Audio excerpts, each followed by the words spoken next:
พี่น้องทำมาพบสองสาวอยากถ่ายรูปเลยเด้อซื้อนันใดจ้าเอ้ยแอมมี่ป่ะเป็นสาวล่าป่ะบอกดังๆเบอร์ซีใส่พูดดังสำไหนดังสมันแหละพอละดังก็หันเขาจิตตื้นผู้ใดเต้นเมื่อกี้คนนี้มันบ่อันนี้เอา2อันนี้เด้อแล้วก็แนะนำสินค้าของไอซ์ตื่มอีกผู้ถือกล้องน้ำยังสู้โอ้ my god สินค้าของไอซ์ไปขายทุกบ้านแต่ขายบ่คาดจักบ้านบรรยากาศยามแรงพี่น้องหลังจากที่ลูกชายบริษัทออกจากห้องผ่าตัดเนาะ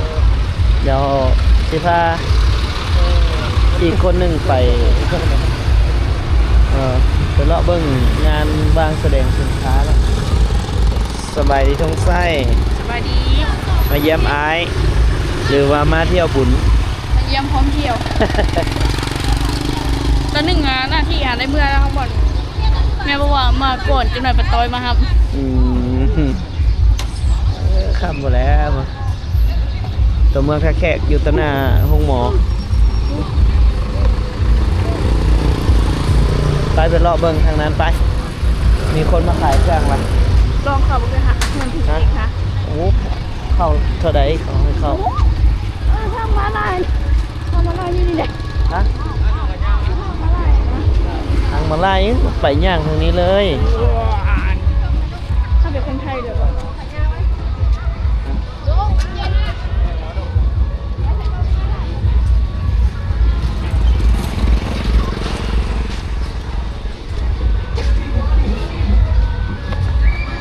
ขี่บนสไลเดอร์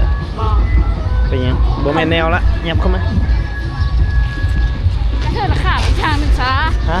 กระเทยราคาอีกทางหนึ่งซะอ๋อทางนี้แหละอ๋อทางนี้มันเขาขายเครื่องหลายขึ้นสปริงบอร์ดแล้วคุณจะคุ้มกว่าฮะถ้าว่าขึ้นสปริงบอร์ดคุณจะคุ้มกว่าเพราะว่าใช้สปริงบอร์ดมันได้ยึดกระดูกนะครับขึ้นสปริงบอร์ดนะแต่เดี๋ยวนี้มันเป็นของเล็กน้อยจะสารโบขึ้นเอาดีกว่ายับไปมึงย่างเทิงนี้เลยซะย่างเทิงเลยเอาบางน้ำมานี่จะขี้ขนาดไหนบางน้ำนี่น้ำดึกใจแล้วนี่เนาะบ่ได้พามันออกมาเนาะใช่ไหมกลับไปเอามันวันนี้มันกินเงินแสนหมดแล้วมันหลายแนวเนี่ยนี่มันลิ้นเลยนะ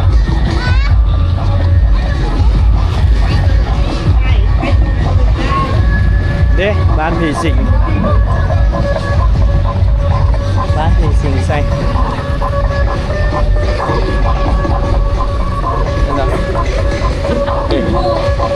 ยานบ่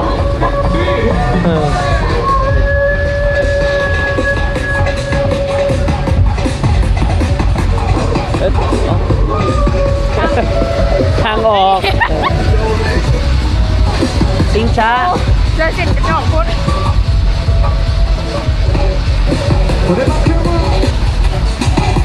เครื่องเล่นโซนของแล้วจังหาแนวนั่งขาขึ้นแล้วโอ้ยเราเลยตราดฮะจริงกินแหละนั่นเลาะมังกรเลาะเบิ่งอาหารก่อนเห็นว่าลูกชิ้นยักษ์กินอิ่มทั้งครอบครัว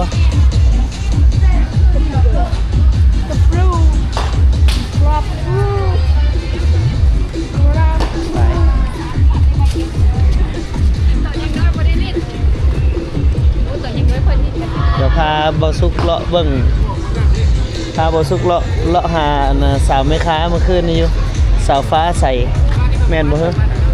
บ่แม่นสาวฟ้าใสจักสาวอย่างไรวะน้ำหวานสาวน้ำหวานมาขายแล้วบ่สาวน้ำหวานใส่ไม่ยังไม่สแน็คไม่ยังไม่เป็นเนมแล้วนะของหวานกินรถโคราชมันจ่าเลยมียังใส่มีตัวมากบ่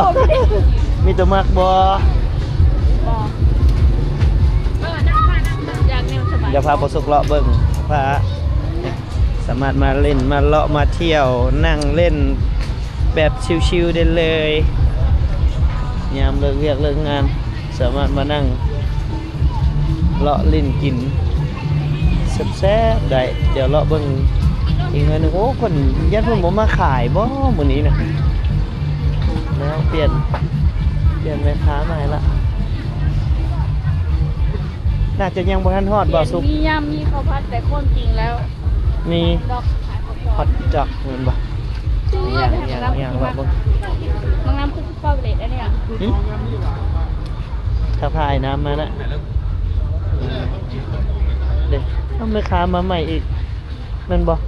เมื่อคืนนี่ก็ขายบ่เมื่อคืนนี่บ่ได้มาขายมาบ่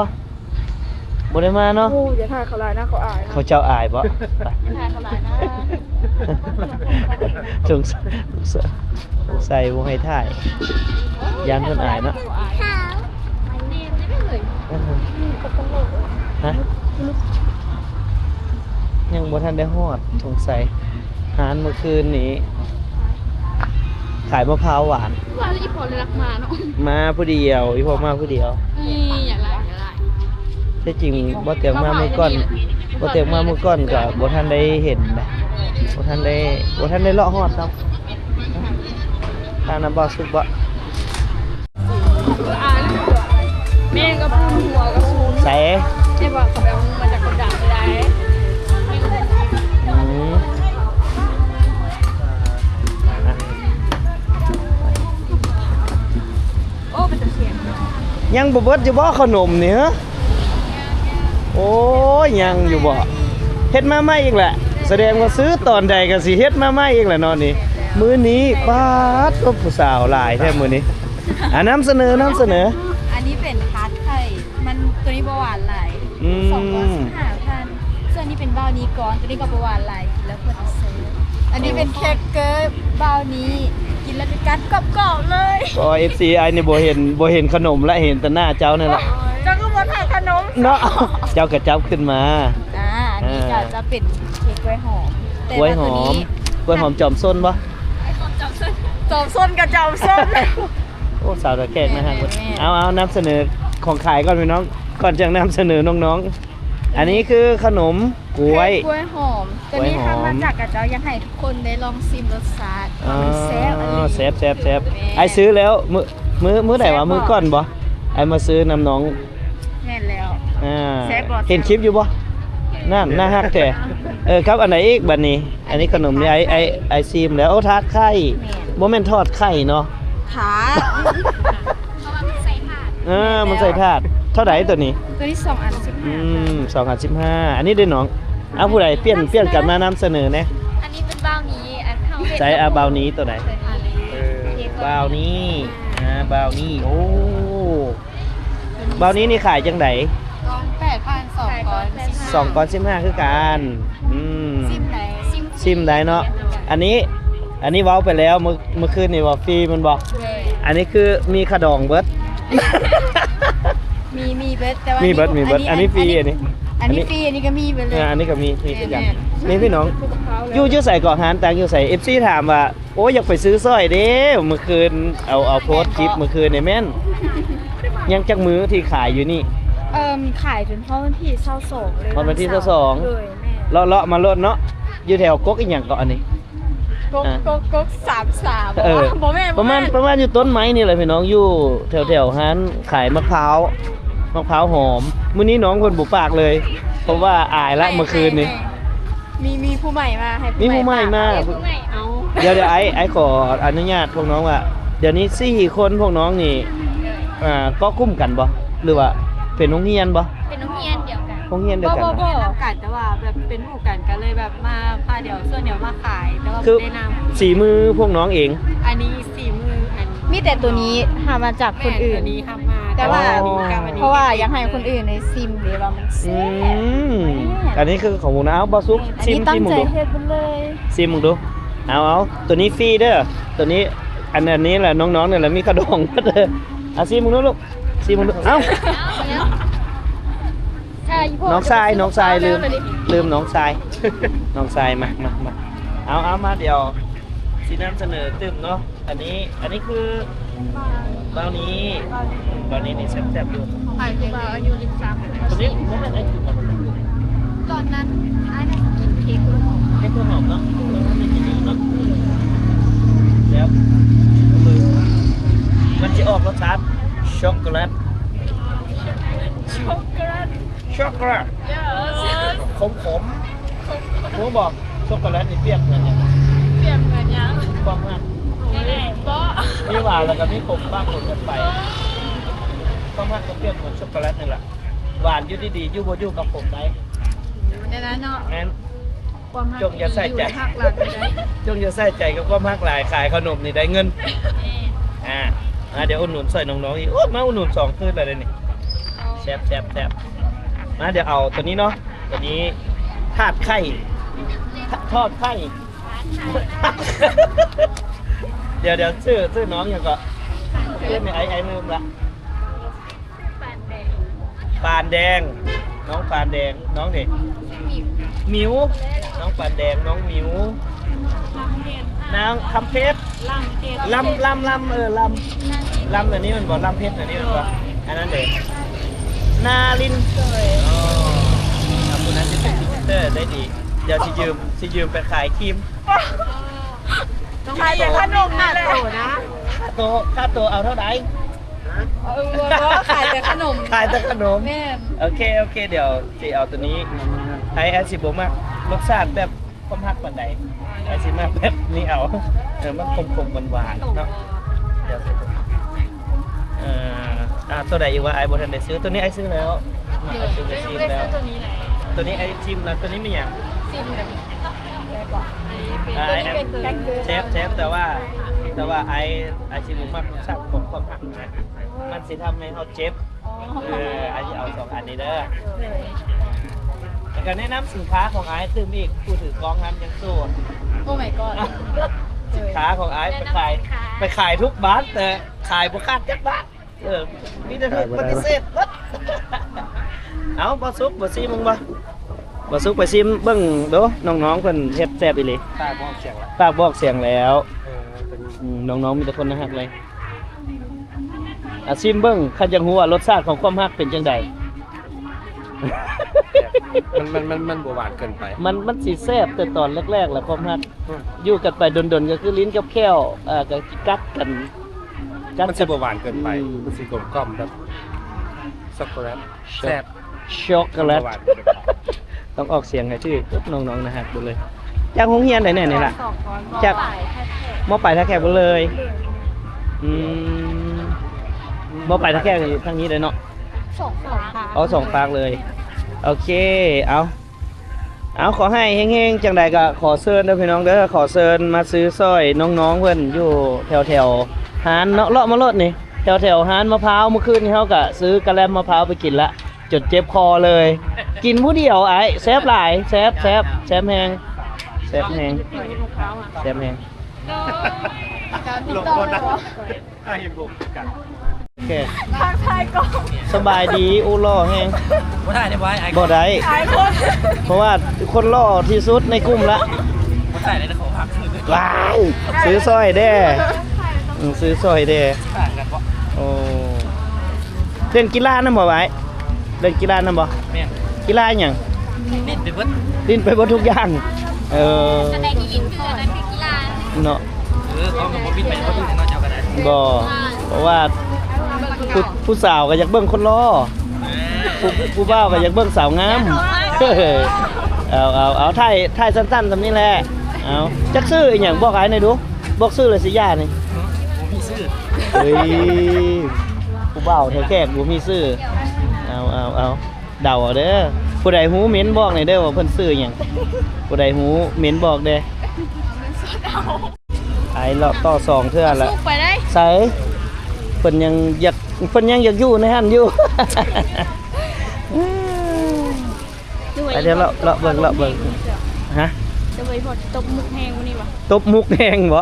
ตบจนเขาหน้าแดงด้วย ตบเอาจนเขาเจ้าอายเลยบ่แม่นบ่ ตายจนมุดหน้าหนี คอนเทนต์นี้เพิ่นอายเลยแม่นบ่กันให้บ่สุกเว้าแล้วใครแน่แม่นบ่ จะว่ายังบ่สู้ ยังบ่สุดสายอยู่ให้เว้าได้ต่อฮะ คิดมุกมันแห้งอะนะมุกแบบ มุกเลยมุกเว้าเลยให้เขาเจ้าอาย ก็เป็นน้ำดีเนาะให้สี่อันนี้ ให้ FC คอมเมนต์มาอีกโอ้ทางนี้ปิ้ง ปินเป็ดทางนี้นี่เห็นบ่นี่หอมๆนี่เป็ดหอมๆจักหานได้ไอ้ภูคนาโอ้โหหานดังเลยผู้ใดเคยเอาถามอันนี้ซะว่าผู้ใดเนี่ยบ่เคยเข้าภูคนาถามจังซี่ซะนี่พี่น้องปิ้งปิ้นเป็ดจากหานภูคนาเนาะบ่เตียงสิถามผ่านเพจบ่เตียงเลยว่าผู้ใดเนี่ยอยู่ในเมืองท่าแขกบ่ฮู้ภูคนาคอมเมนต์นะสำหรับบ่เตียงนี่จนเมื่อยเข้าเลยล่ะหานภูคนา FG บ่เตียง โดยแซ่บๆเนาะถือว่าอยู่หานเฮาก็ขายประจำหน่อยเนาะขายประจำเคยไปนั่ง YouTube เพิ่นหลายเทื่ออยู่พี่น้องเอ้ยไปนั่งกินน้ำอมฤต กินน้ำข้าวหอมๆหวานๆเย็นๆแซ่บๆถือว่าส่งอยู่เนาะไอ้เนาะทั่วเมืองใกล้ๆนี่ส่งอยู่เนาะส่งฟรีใกล้ๆเคียงกับพื้นที่ใกล้เคียงมีเบอร์โทรติดต่อบ่มีเบอร์ที่น้ำกล้องเลยอ๋อเบิ่งให้น้องเบิ่งไหนนะ98892222นี่เด้อตามนี้พี่น้องสั่งได้เลยเนาะเป็ดปิ้นภูคนา02098892232สั่งได้ส่งฟรีบ่มีไล่เพิ่มแต่ว่าคันผู้ใดกินเบียร์อยู่กันเย็นเบียร์ให้เพิ่นนำของแถมเอาไปก่อนเด้อไอเด้อขายเฮงๆมันๆโดยไปเลาะต่อพี่น้องก็เป็นเทศกาลงานวางแสดงสินค้าตั้งแต่แน่นบ่รีวิวให้นะถือก่อนให้นี่ถือก่อนเลาะมาบ่ฮอดมื้อวานนี่มาบ่ฮอดจักเทื่อฮอดแต่หันสาวๆนั่นล่ะครับเนาะทางนี้กับผู้สาวหลายอยู่กับบ่มาเนาะเอาทางนี้ขายหยังแน่กุ้งดองนี่กุ้งดองสดๆเลยจ้ะกุ้งดองสดๆขายแนวใดกุ้งดอง60ถาด1 60กล่อง1 60,000กีบเนาะมีหานบ่มีนะฮานอยู่แถวน้ำพุเลยฮานจีนโอ้แถวน้ำพุบ่อนน้ำสร้างอะไรต้นไฮใหญ่ๆต้นไฮใหญ่ๆอะไรพี่น้องถ้าเพิ่นเปิดหานประจำปกติเดี๋ยวสิไปเบิ่งหานเพิ่นจังหน่อยนึงเนาะได้อยู่เนาะนี่อันนี้ก็จะมีอย่างอีกนี่เมนูอย่างตัวนี้บัลล็อกนี่เลยฮะบัลล็อกไม่อย่างบัลล็อกแต่บัลล็อกขนมเวียดขนมเวียดยังบ่เคยซื้อไปซีมขายเท่าไหร่กุ้ง40ของ35โอ้มันจะเป็นเนื้อกุ้งกับเนื้อหมูอันนี้ดิสลัดจะมีน้ำจิ้มน้ำอีกเนาะน่าจะอยากบ่ซิมเอาซิมกุ้งกับหมูกุ้งมีตัวกุ้งกับตัวหมูอันนี้แหละอีกอย่างก็แซลมอนเดี๋ยวเอาตัวไหนเนาะซอยเพิ่นมาอันนี้ไม่หยั่งอันเอาตัวไหนเนาะมันมีน้ำเจียวอีก30มันบ่ตัวนี้35นี่40ตัวนี้40ตัวนี้35เป็นอย่างจัง35หมูถือกว่าหมูกุ้งลองชิมหมูลองเบิ่งชิมหมูราคาอันนั้นชิมหมูมาโอ้คนงามแบบบวกเข้าเนาะมาเข้าน้ำนี้อาหารเดียวกันแม่น2ไว้น้องบ่2ไว้น้องใส่ซูชินำไป3ไว้น้อง3ไว้น้องอีกโอ้เอาใกล้ๆกันลูกค้าคนกลายแซ่บๆพี่น้องอย่าลืมมาอุดหนุนมาเลาะละหมูถ้าว่ามาเลาะกันเลาะให้สุดเด้อพี่น้องเด้อเลาะให้สุดจังได้เห็นหลายสิ่งหลายอย่างเนาะสินค้าก็จากอย่างเดียวบ่จากเหือแห้งของชาวบ้านเมืองท่าแขกชาวเมืองท่าแขกเพิ่นก็มาขายหลายเนาะอุดหนุนสินค้าผลิตภัณฑ์ลาวเอาหิ้วซอยกระเทินซื้อใส่เขาซื้อสลายน้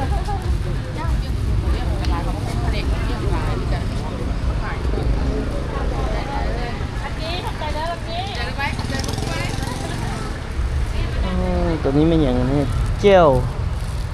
วปลาแดกแซ่บ เจียวปลาแดกแซ่บโอ้ทางนี้โซนทางนี้สิเป็น จบแล้ว เอาคือเป็ดเจียวบอกนี่กระติบงามๆอีกพี่น้องเอ้ยนี่โอ้มีกระติบงามๆจากร้านแม่อย่างน้อนี่เนาะฮะแม่วงเดือนโอ้กระติบงามๆเลยพี่น้องร้านอยู่ท่าแข้งนี่บ่แม่ แม่ โอ้ ผัดไม้ อยู่ข้าง แฮมผัดไม้ โรงแรมวันใหม่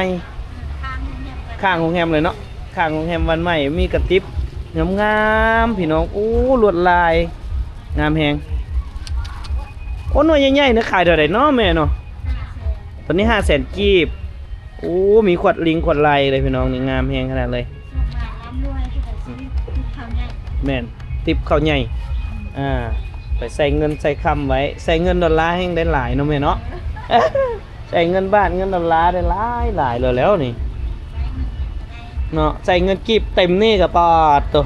นี่มีแจ้วบองอีกพี่น้องนี่แจ้วบองแม่อย่างกอ แม่บอกแม่ว่า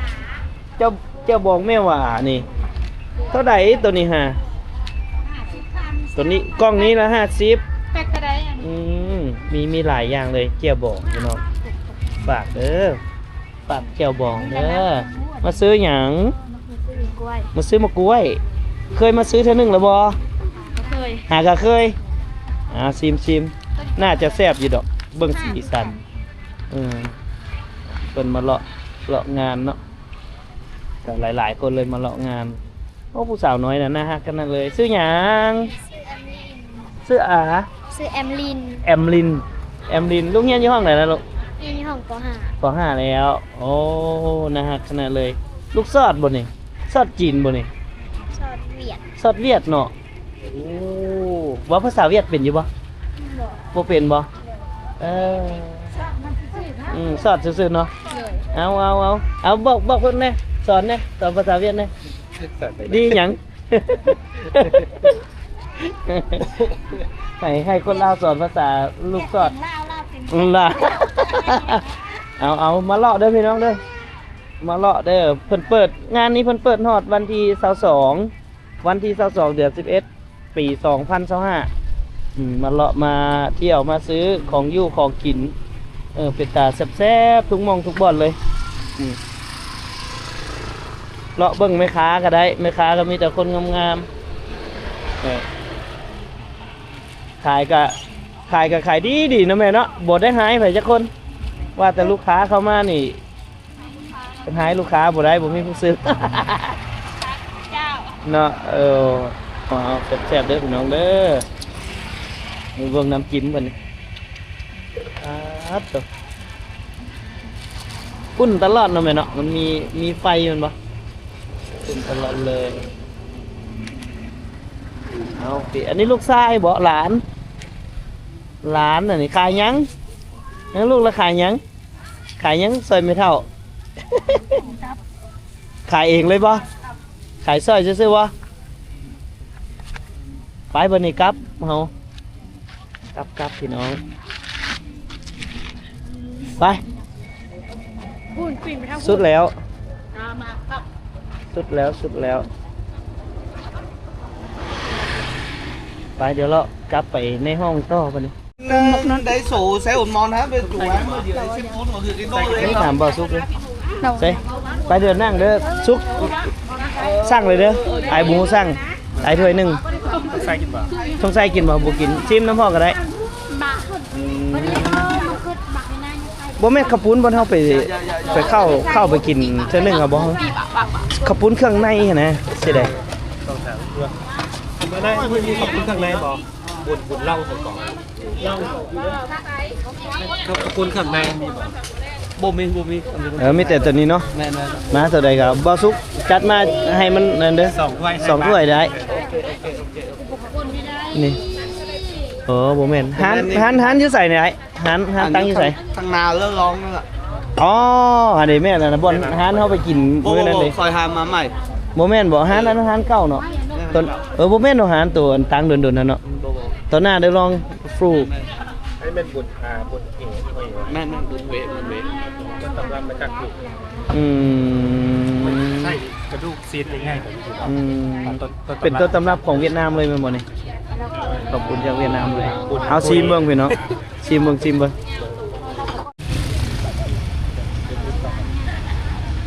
ไลฟ์สดมาอาหารขอบคุณเวียดนาม อ๋อเป็นนะ ขอบคุณเวียดนามแซ่บ ก็ชัดเลย ๆได้บ่ต้องใส่ได้บ่เบิ่งกล้องดู ภาพกล้องลุงคนนี้สีดีกว่านี้นะมันสิเห็นแบบถ้วยนะ เอาลงเลยจับลงนั่นนี่ พอดีเป๊ะ เป็นหรือเปล่า เห็นทั้งถ้วยเห็นทั้งอีพ่อ นั่นเหรอมาเด้อข้าวปุ้นใส่น้ำตาลนิดนึงอันนี้มีอย่างซอสก่อน ได้มากินแล้วต้องแซ่กินเลยมา ราดไปเลย บอกเชฟลงละเวียดนามเพื่อ เป็นอันนี้เรารีบเลยบ่ไป ขึ้นข้างบนให้แก้ เขาบอกว่าไม่งั้นสิ เก็บแล้ว บางเถื่อแบบมันบีบลงเลยนะบางเถื่อ ต้นตำรับเวียดนามเลย ต้นตำรับเวียดเลยบ่นี่ ขอบคุณผีตั้งกระโดดเลย กระเทียมดอง กระเทียมดอกลูกเทียมดอก โอ้แบบเวียดเลยได้ลายมันก็เบิดของเพิ่น อันนี้จะเป็นลูกเทียมดอก เผ็ดดอกเผ็ดบ่มึงเผ็ดดอก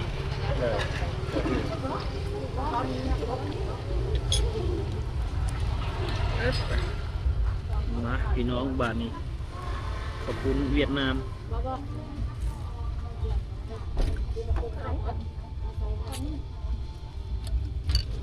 กินกับพักมันบ่ ผมไม่เนื้อเนาะ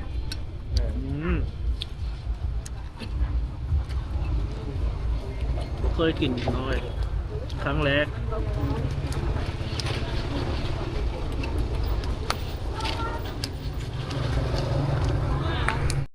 ค่ะพี่น้องทำมาพบสองสาวอยากให้ใครพูดเลยเด้อซื่อนันไหนจ้าเอ้ยแอมมี่ป่ะเป็นสาวลาวป่ะบ่เป็นสาวไทยเนาะเอ้ยได้ซื่อนันไหนสาวนุ่นเนาะก็เป็นสาวท่าแขกว่ะสองสาวเราเป็นลูกซอดเวียดนามคืออยู่ได้ เวียดเกี่ยวนะมีแบบเสื้อสายเนาะโดยโอเคเดี๋ยวขอบใจหลายๆเด้อขอบใจสองสาวหลายๆโอ้สบายดีเราโกงบอยดิโอ้อันนี้เป็นขายสบู่เนาะโดยเอาคือมี กับลังไทยทำอยู่โอเคอันนั้นเป็นแฟนบ่แม่นนะโดยขอบใจเด้อขอบใจเพื่อนกับขายสบู่เดี๋ยวบอกดังๆเบอร์ซีใส่พูด ดังทำไร ดังสมัยแหละพอละดังก็หันเขาจิตตื้นผู้ใดเต้นเมื่อกี้คนนี้มันบ่พวกน้องมาเลาะคนนั้นเราขายมาเลาะซื่อๆเนาะไอ้จักเพศเตียงข้ามหน้าไก่เด้ออ๋อไปดีกินอมยิ้มมันกินเปิดผ่านเห็นมันผ่านทำมึงจะมาเว้าเลยสิเว้าครบไปแล้วเอาคำคมกินอมยิ้มมาจูบประวันเทเขารักกันมาจูบหัวใจโอ้เจ็บอันน้องเฮียนอยู่ห้องไหนละม.2 ซี่อันนี้เด้2ซี่คือกันม.4โอ้อันนี้ก็ม.2 ม.4 2ซี่8บ่แม่นบ่ได้แล้วนะว้ายคืองามแท้ฮะนะฮักคนนะฮักต้องเข้าไปไกลไฟหน่อยนึงความออร่าจะเกิดขึ้นลอยเลยด่าตัววินเนาะโอ้นะฮักหลายเอาเดี๋ยวมาเบิ่งพี่สินค้าเพิ่นสินค้าใส่เต็นท์ขายได้ไหมเต็นท์ขายได้ไหมเอาขายได้ไหมได้ขายจักก้อนแล้วบ่นี่ได้ขายอันฮะว่าดาวเต้นแห้งว่ะถือผ้าแล้วเนาะก็ถือว่าถือผ้าแล้วเนาะก็ถือว่าสักอย่างแล้ว เอาพวกคาโลโอ้พวกคาโลพวกก็ใจดีได้อยากเห็นตัวเป็นๆเพื่อนอยู่พวกคาโลก็ได้เนาะ น้องเราเป็นตัวแทนในการขายมันวะเอาเฮงๆมันหมานเฮงๆมันหมานเด้อโดยเอาฝากติดตามแน่เด้อน้องๆเด้อฝากติดตามหน่อยเด้อเพราะพวกนี้เพิ่นนั่นเต้นดองๆอยู่บัดมาเพิ่นบ่เต้นให้เบิ่งซ้ำ คือนี่ฮะ มา เต้นยังเต้นคนเดียวก็ได้ โอเค เสียงบอกคงมองยังก็ได้กินแบบนี้มันบอก ฮะผู้ใดเดี๋ยว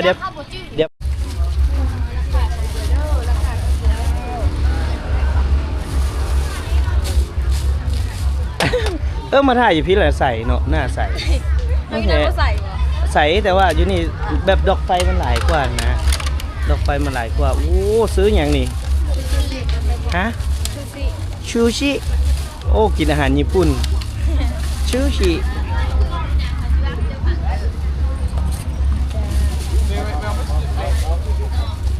เฮียนคนละห้องนี่เป็นเสี่ยวกันวะเป็นหมู่กันโอ้โหเป็นเสี่ยวฮะเสี่ยวเขาไม่ได้เป็นบ่อยากเป็นเสี่ยวกันบ่ น้องๆโอ้เลาะเอ้าน้องๆไปแต่เฮาสบายดีเดี๋ยวเจอกันอยู่ในห้องเลย